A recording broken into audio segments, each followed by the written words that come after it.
Sabi niya, kaya di naunlad ng Pilipino, hindi dahil tamad sila o ayaw sa upskill, kundi dahil mas pinapababa nila yung poverty threshold, not proportional yung pagtaas ng mga bilihin sa poverty threshold. Yung poverty threshold, yung minimum wage is based sa pagiging survival ng sweldo.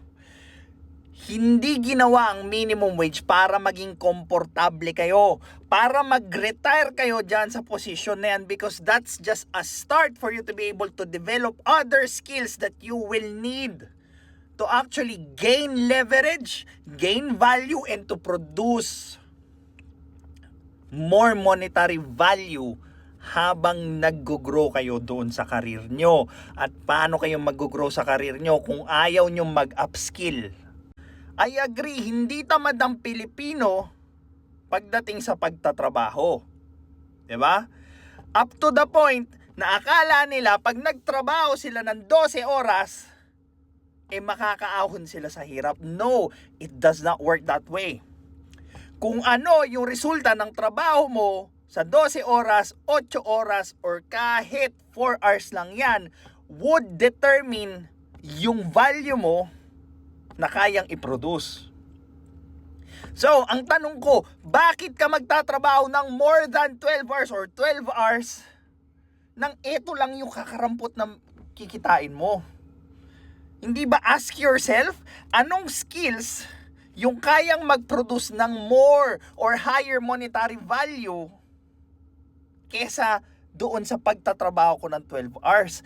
If you will contemplate and think about that, then doon mo makikita yung possible solutions na pwede mong tahakin sa pagpapalaki mo ng value.